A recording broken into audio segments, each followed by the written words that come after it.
Koperasi Merah Putih kemarin kami dengar bahwa setiap desa itu akan mendapatkan suntikan dana 3 miliar dari Himbara di bawah pengawasan Kementerian BUMN, Pak. Di sini Koperasi Desa Merah Putih itu artinya apa? Himbara memberikan plafon. Itu berulang-ulang kali disampaikan, bukan memberikan dana cash, tapi plafon untuk berusaha. Kami ingin tanyakan soal Koperasi Merah Putih. Koperasi Merah Putih kemarin kami dengar bahwa setiap desa itu akan mendapatkan suntikan dana 3 miliar dari Himbara di bawah pengawasan Kementerian BUMN, Pak. Nah, 3 miliar kali 80.000 desa kira-kira 240 triliun. Kan ini bukan duit kecil, Pak. Kita lihat bahwa hari ini BRI sahamnya sedang tidak baik-baik saja walaupun tetap positif secara finansial. Tapi jangan sampai kemudian saya yakin tujuan Koperasi Merah Putih ini baik, mulia, yaitu bagaimana menggerakkan ekonomi daerah. Tapi jangan kemudian ketika tidak ada kehati-hatian sampai mengorbankan KAR dari perusahaan-perusahaan Himbara tadi. Yang kedua, Pak, masih terkait itu kan tujuannya KMP ini adalah bagaimana menggerakkan ekonomi daerah. Nah, sekarang bagaimana Bapak tahu bahwa isu yang terbaru Grab akan mengakuisisi namanya Gojek. Kita tahu Gojek adalah salah satu aplikasi kebanggaan bangsa kita, Pak. Bahkan Grab aja saya dengar dulu belajarnya dari Gojek, Pak. Kan artinya luar biasa Gojek nih. Dan kita tahu bahwa Gojek itu punya 3 juta mitra dan banyak sekali UMKM yang terbantu dengan adanya Gojek. Di tempat saya ada namanya Warung Padang, Pak. Itu awalnya kecil pinggir jalan di jalan pasar begitu. Sekarang sudah punya warung yang sangat megah di tengah kota Surabaya karena dulu terbantu dengan namanya Gojek.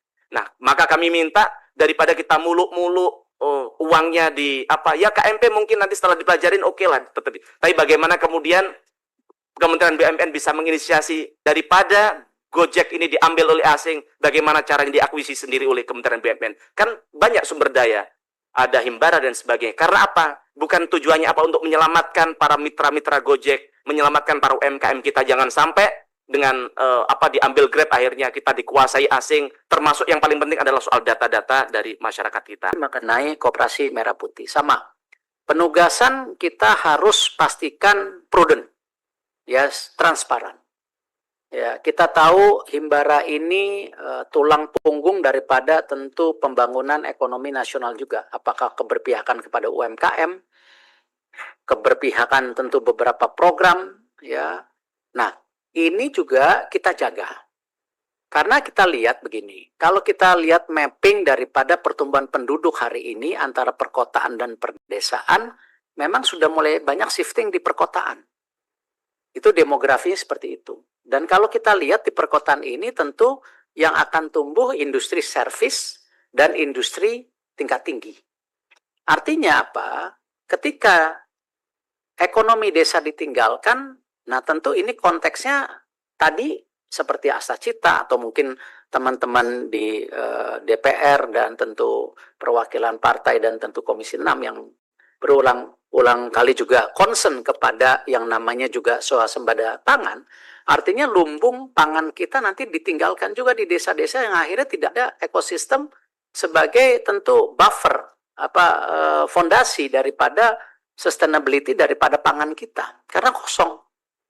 Penduduknya kosong dan industrinya sendiri sudah tidak menarik dianggap. Nah, inilah kembali intervensi yang diharapkan dengan sistem koperasi.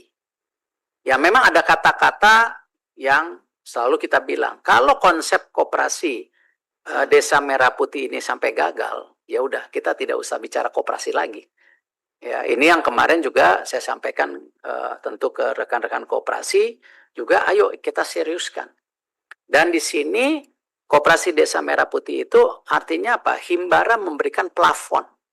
Itu berulang-ulang kali disampaikan, bukan memberikan dana cash, tapi plafon untuk berusaha. Nah, ya. Lalu nanti ada program Kementerian Desa sebagai juga asuransi, insurance. Kalau sampai misalnya dari program koperasi ini sampai ada kendala, itu bisa saja dana desanya di-shift sebagai guarantor pembayaran berikutnya. Makanya kan nilainya cuma 3 miliar. Kalau 3 miliar dana desa itu, ya tergantung desanya ada 800 sampai 2 miliar setahun, artinya itu bisa dicicil selama 6 tahun. Jadi tidak juga mengurangi porsi dana desa yang memang sudah sustain hari ini, di mana 20% untuk hal-hal yang lain, 80% untuk pembangunan infrastruktur. Nah, pembangunan infrastruktur di desa sendiri sebenarnya kan sudah banyak berjalan juga. Nah, ini yang akan di-shifting sebagian. Nah, lalu Koperasi Desa Merah Putih ini seperti apa sih? Ya tadi, bisnis modelnya sendiri yang sedang kita lihat. Apakah nanti tetap koperasi simpan pinjaman pasti ada. Tapi apakah itu ada nanti koperasi misalnya untuk padi atau peternakan ayam tetapi yang ini naungnya koperasi. Ya tidak individu. Karena kita lihat sendiri di beberapa percontohan negara yang selalu kita ulang-ulang, di negeri Belanda itu ada koperasi susu jalan, koperasi ini jalan, kok di kita nggak jalan. Nah, ini yang kita coba ini.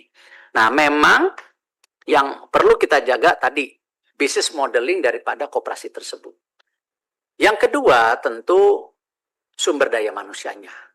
Nah, disitulah kami juga BUMN menawarkan ya bahwa banyak sekali ya dari bank-bank himbara juga siap ya memindahkan sebagian pegawainya yang mungkin nanti pensiun tinggal setahun 2 tahun, bisa juga masuk ke situ sebagai manajernya kalau memang terbuka. Jadi ini SDM menjadi penting juga karena modeling tidak cukup kalau SDM-nya juga ini. Nah, lalu bisnis-bisnis apa yang ini? Ya tadi tergantung apakah peternakan. Nah, memang juga ada permintaan. Mungkin nggak koperasi-koperasi ini juga menjadi agen pupuk misalnya. Silahkan. Ya, tetapi saya sudah minta dilihat mappingnya. Jangan sampai nanti ya di satu daerah ada kendala overlapping, sudah ada agen pupuk yang lain. Jadi ini tetap mungkin waktunya masih ada sebulan yang kita coba lagi sinkronisasikan. Tetapi posisi kami BUMN tadi sebagai supporting. Leading sektornya sudah ada, Menteri Koperasi, lalu diawasi juga oleh Pak Menko. Ya. Nah, kita menjadi supporting system untuk tadi sistem himbaranya sebagai plafon, jadi bukan membagi uang hilang. Lalu kita juga akan mendampingi sistem manajemennya bila diperlukan. Lalu juga nanti kalau diperlukan ada pengalihan agen, kita juga terbuka kalau untuk membantu koperasi. Jadi intisari seperti itu. Tetapi tentu kan ini masih roll out, masih perlu waktu untuk tadi bagaimana di akhir tahun ini beberapa percontohan bisa bergulir. Target awalnya kalau nggak salah kemarin diputuskan 80 percontohan. Ini yang modeling ini yang kita lihat. Kenapa? Tadi proposal yang diusulkan dari koperasi itu bisnis modelnya apa? Misalnya koperasi peternakan. Di situ. Nah, tapi nanti kalau sampai ya kita nggak ngarepin gagal, kita harus bilang ya desa itu harus juga berhasil. Nah, itu dari dana desanya dipotong secara bertahap. Itu bukan dari Askrindo, ada penjaminan Askrindo segala. Belum dibicarakan. Itu yang kemarin diusulkan juga oleh Wamen Koperasi. Itu diusulkan. Tapi ini belum kemarin masuk ke dalam diskusi. Kemarin soalnya saya baru pertama kali diajak rapat yang kemarin. Nah, ini yang kita juga sudah mulai mendorong perbaikan-perbaikan sebenarnya modeling dan SDM ini yang ini.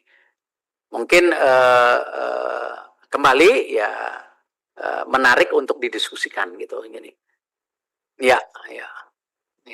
Contoh-contohnya nanti kita bisa mungkin kasih. Saya boleh dapat ya. tambahan. Saya mendengarkan keterangan dari Menteri Desa Pak Pak Yandri. Ya Pak Yandri ya, di media bahwa beliau menyampaikan bahwa setiap proposal itu akan diteliti oleh Himbara.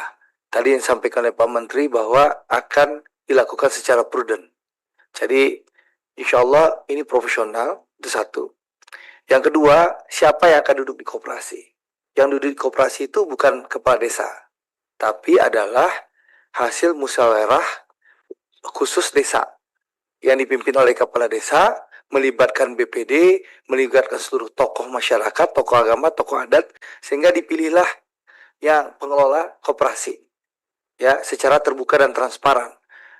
Dan mereka harus memastikan bahwa mereka bekerja secara baik. Kenapa? Kalau ini gagal, yang rugi itu desa. Karena yang membayar cicilan ke Himbara kalau itu gagal adalah potongan dana desa. Jadi ini benar-benar program yang sangat prudent, GCG-nya terjaga. Itu Pak Darmadi.